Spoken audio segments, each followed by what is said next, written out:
hood on this car good. Yeah. The hinges on it bad. Yeah. Hinges are junk. Aprons are good. The radiator support's bad. Crap. Motor might even crank. We can run a jumper on it and crank it if the starter's in. I don't know if the starter's still in. It's a 429 Cadillac motor. Yeah. Or 472. They 472 came out of 68. Oh, was it? 68 was 472. So this car pretty well just purchased.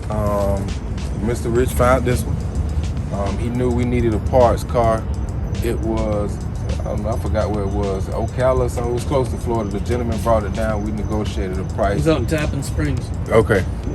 And my wheel came off, if you remember me talking about a Cadillac, which damaged this one. We fixed it to some degree, you know, with the acupuncture method, but this one was perfect. So I probably would take this one off, use this one, you know, on mine, the original that's on it that we fixed, I probably will put on this one just in case if we build this later on. Another customer found out that the wheelbase on this one is like a ½ an inch off of what a new Escalade is. So he's thinking about maybe sourcing a new Escalade frame, which is 130 inches. This is 130 and a half. And then possibly just marrying the body to that chassis. Obviously, the whole floor is gone.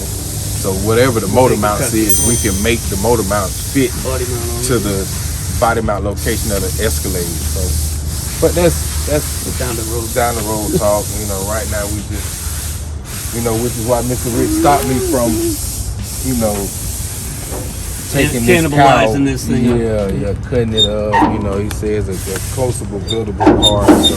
Look at this, intact and not worn out, and the pins.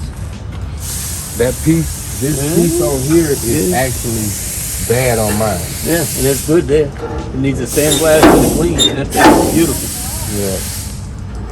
So we'll take that off, sandblast that up nice. And that's this another thing that can go inside that blaster. What we talking about? Yep. It might fit. It'll go inside it. It'll just fit. Yeah, it might have to kitty corner it and reverse it when you're doing it. But yeah, there's room for that. Yeah. But this part source here, and then people that need stainless, we got all sorts of stainless pieces for these. All the chrome on this car is good. This is the one difference from a Coupe DeVille and the Eldorado convertible. Eldorado only came convertible.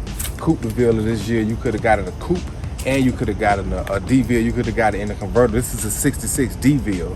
And you also could have got this in the 66 two-door hardtop.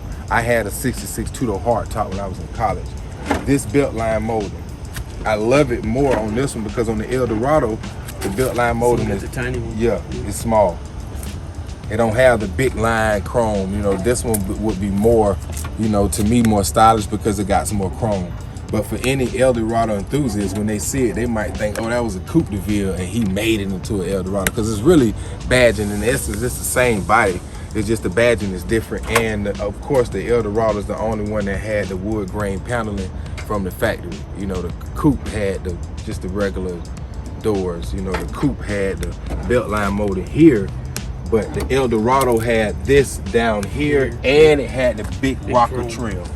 Only the Eldo had that, you know, so there's a little differences, but you know, it's still a nice car. If you look at it, you see the damaged paint and everything, worn paint from just sitting out, but it's actually a good door. You know, got a little damage, stuff like that, red can fix, but that's why they made me stop from chopping it up, trying to use it as a parts car. And it's another thing when you get a convertible, it actually got a rack already. You know what I'm saying? All of these pieces can be taken apart. Once you take them apart, it could be sandblasted, powder coated, painted. Well, even though it's a little well, ain't a little bit, it's damaged, but all of the pieces are still functional. You know, all of them still move. You know, a lot of the bushings, some of the bushings on these tops, they resell the major shift bushings that affects, you can repurchase, and then other ones like just have to refurbish. But all of the door handles on mine I could use on this one because of the Ken Diggett designs. I'm no longer using my door handle. You know, so it's things kind of where it helps when you dealing with the same car. We got the skirts, the original skirts with this in good shape. We gotta get them the hell out of there before they damage it. I mean, the hood brace, the hinge braces are good. That's a lot of good stuff to it. And now we got it front facing, so if there's anything we need out of the front area, we So much easier. Now what I need to do is I need to try to source a good radiator support. Because if I get a good radiator support and I have good hinges, 66 coupe. yeah. Either one of Even them. if we use that for parts, we'll build that one and not this one. Oh, you saying the Coupe DeVille? We The can Coupe use DeVille. that one. We can get use the that when radiator we- support. the floor pan. Oh wow. Because a coupe floor pan don't rot. So we got to call him and at least go look We to gotta see try how to see if we can win it. we got to see how the condition of the floors though. That dictate everything. Right, The 'cause bonus that's- would be the radiator support Right. and You don't see anything any else front end in the damage on it. hinges. Right. Yeah, You don't no. see any front end, and the hood's down. Yeah, and then That those look cars good. was made out of such thick metal. Right. Them motherfuckers don't rot unless you just really let them just go to, but they weren't concerned about how thick of a metal they used back then. You know what I mean? They ain't just give a used damn that the heavy car was shit damn near because it was a 7,000 Cadillac. pounds in the four-door. Yeah. You know, we built the motor to put in it. We got a 500 going in it now, so.